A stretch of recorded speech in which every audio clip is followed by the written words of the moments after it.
السلام علیکم. نور ازل پروگرام کے اندر میں آپ کو خوش آمدید کہتا ہوں کیونکہ آپ کو پتہ ہے کہ رمضان کا آغاز ہو چکا ہے. تو رمضان کے حوالے سے آج ہم نے پروگرام بنانے کا سوچا اور مفتی صاحب کو ہم نے زحمت دی کہ وہ آئے اور ہمیں رمضان کے حوالے سے تھوڑا سا بتائیں کہ اس کے اندر کون کون سی دعائیں پڑھی جا سکتی ہیں, اس کی کیا فضیلت ہے. تو چلتے ہیں مفتی صاحب کی طرف. السلام علیکم مفتی صاحب, کیسے ہیں آپ؟ جی وعلیکم السلام ورحمۃ اللہ وبرکاتہ. جی مفتی صاحب, سب سے پہلے تو ہمیں آپ رمضان کی فضیلت سے آگاہی دیں تھوڑی سی. جی بسم اللہ الرحمن الرحیم. ناظرین, آپ سب کو جیسا معلوم ہے کہ رمضان کریم جو ہے اللہ تعالیٰ کا مہینہ ہے اور یہ قرآن کریم کا مہینہ ہے.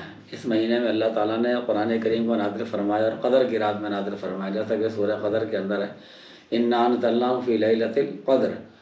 تو یہ قدر کی رات میں اس کو نازل کیا اور یہ رات رمضان کریم کے اندر آتی ہے. اچھا, اب اس کی فضیلت دیکھیں, اللہ تعالیٰ نے دوسرے پارے میں ارشاد فرمایا سورہ بقرہ کے اندر کہ شہر رمضان الذی انزل فیہ القرآن, کہ یہ رمضان کا مہینہ وہ ہے کہ انزل فیہ القرآن, اس میں قرآن کریم کو نازل کیا گیا.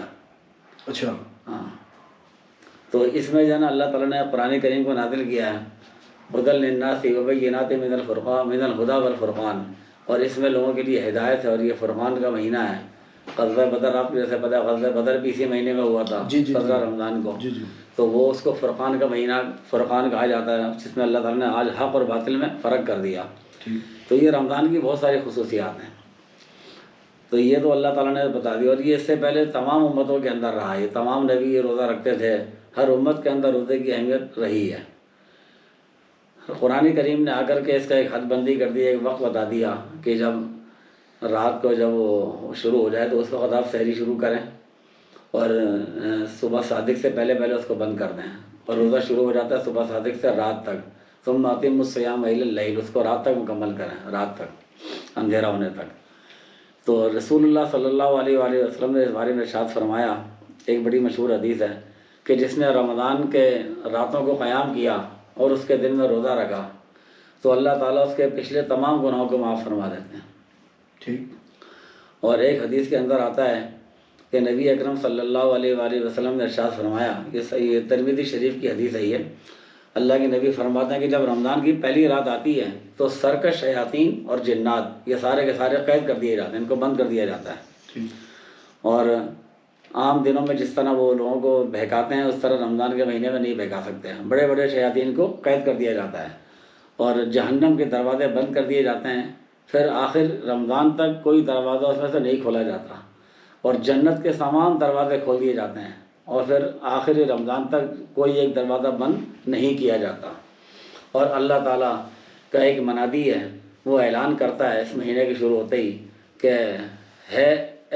کوئی خیر کا طلبگار خیر کی طرف بڑھ, اور اے شر کے طلب کرنے والے اپنے شر سے رک جا, چھوڑ دے اس کام کو. تو دوسری حدیث کے اندر آیا کہ اللہ کے نبی صلی اللہ علیہ وآلہ وسلم نے ارشاد فرمایا کہ رمضان کے مہینے کے اندر میری اس امت کو اللہ تعالیٰ نے 5 خوبیاں 5 خصلتیں ایسی عطا فرمائی ہیں جو مجھ سے پہلے کسی امت کو نہیں دی گئی ہیں. سبحان اللہ. 5 خصلتیں.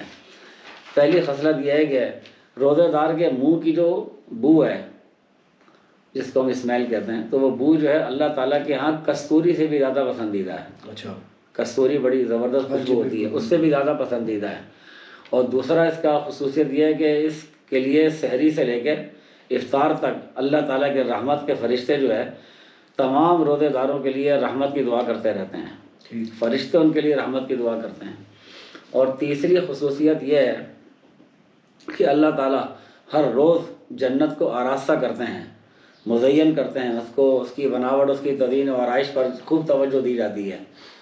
اور اللہ تعالیٰ پھر جنت سے فرماتے ہیں, جنت سے اللہ تعالیٰ پھر اس کو آراستہ کر کے جنت کو اللہ تعالیٰ فرماتے ہیں کہ قریب ہے کہ میرے نیک بندے دنیا کی مشقتوں اور تکلیفوں سے نجات پا کر تیری طرف سبقت کریں, تیری طرف آ جائیں.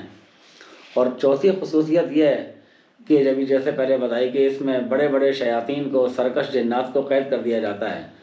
تو اس رمضان کے اندر وہ لوگوں سے گناہوں کی طرف لے کے نہیں جا سکتے جس طرح ہم دنوں میں لے کے جاتے ہیں. اور 5واں فائدہ یہ ہے کہ اس اللہ تعالیٰ اس مہینے کی آخری رات کو, رمضان کی جو آخری رات ہوتی ہے, اس آخری رات کو میری امت کو اللہ تعالیٰ کے نبی نے فرمایا کہ تمام امت کو بخش دیتا ہے, اس کی بخشش فرما دیتا ہے. تو صحابہ نے پوچھا کہ یا رسول اللہ, یا یہ لیلۃ القدر ہوتی ہے, یعنی لیلۃ القدر کا قدر کی رات کو ایسا ہوتا ہے؟ فرمایا کہ نہیں, بلکہ اصول یہ ہے کہ جب مزدور اپنا کام مکمل کر لے تو پھر کام مکمل ہونے پر اس کو مزدوری، اس کو اجرت دی جاتی ہے۔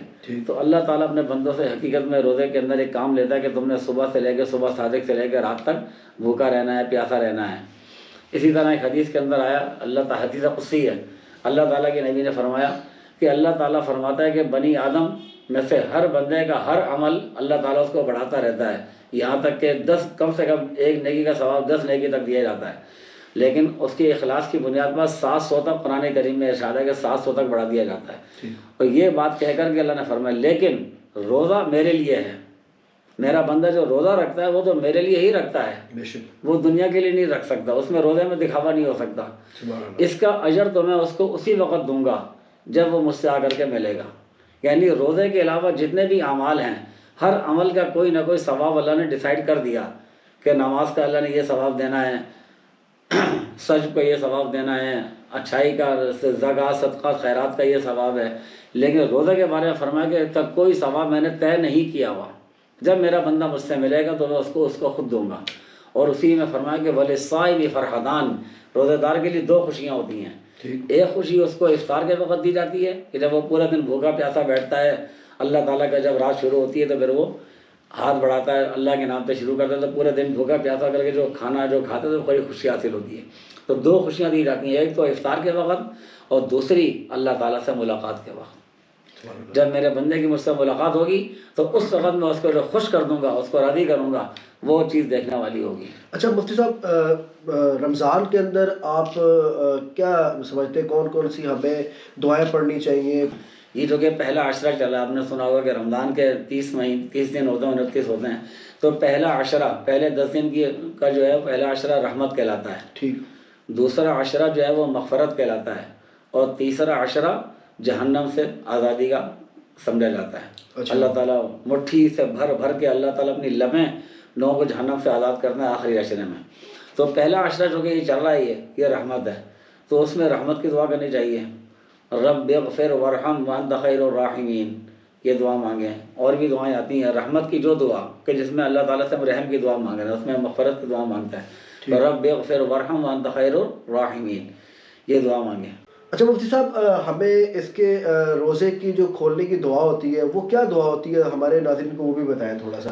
جی بہت اچھی بات ہے، لوگوں میں یہ بات بڑی مشہور ہے، ایک تو سحری کی دعا۔ سب سے پہلے میں وہ بتانا چاہوں گا جو لوگوں کی بڑی غلطی اصلاح کروں کہ وہ بھی صوم غد نویت من شہر رمضان، کہ میں کل کے رمضان کے روزے کی نیت کرتا ہوں میں، تو یہ دعا حدیث سے بالکل بھی ثابت نہیں ہے۔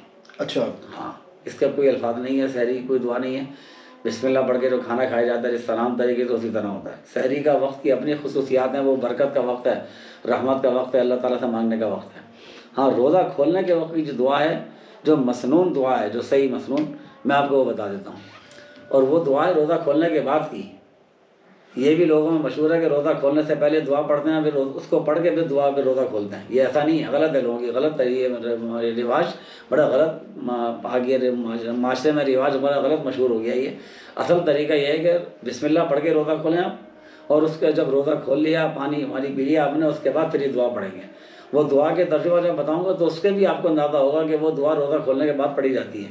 وہ دعا کیا ہے؟ ذہب الظما وابتلت العروق وثبت الاجر ان شاء اللہ تعالی، کہ پیاس چلی گئی، ذہب الظما، پیاس چلی گئی، وابتلت العروق، اور رگیں تر ہو گئیں، اور وثبت الاجر ان شاء اللہ تعالی، اللہ نے چاہا تو اجر ثابت ہو گیا۔ تو رگیں کب تر ہوتی ہیں؟ جب انسان پانی پی لیتا ہے، جب پیاس چلی جاتی ہے، تو یہ دعا روزہ کھولنے کے بعد پڑھی جاتی ہے۔ اچھا، اور اس کے علاوہ بھی کوئی دعا ہے جو اس کے علاوہ اور بھی دعا ہے، وہ بڑی مشہور ہے لیکن وہ اتنی مستند نہیں ہے۔ اچھا، ابو داؤد کے اندر ہے، اللہم انی لک صمت وبک آمنت وعلی رزقک افطرت، اچھا، کہ اللہ کے نام سے میں روزہ کھولتا ہوں، اللہم لک صمت، اے اللہ میں نے تیرے لیے روزہ رکھا، اور وعلی رزقک افطرت، اور تیرے ہی دیے ہوئے رزق سے میں افطار کرتا ہوں۔ چلے مفتی صاحب، بہت بہت شکریہ آپ کا، آپ نے ہمیں ٹائم دیا۔ دوستوں، اگلے پروگرام تک کے لیے ہمیں اجازت دیجیے، اور انشاءاللہ یہ پہلے عشرے کے حوالے سے ہم نے گفتگو کی اور رمضان کے حوالے سے گفتگو کی تھی۔ انشاءاللہ اگلے جو 2 عشرے ان کے حوالے سے بھی اسپیشل پروگرام کریں گے، جس کے اندر مفتی صاحب سے ان عشروں کی فضیلت کے بارے میں بھی جانیں گے۔ اگلے پروگرام تک کے لیے مجھے اجازت دیجیے، پھر ملیں گے انشاءاللہ ایک نئے پروگرام کے ساتھ۔ اللہ حافظ۔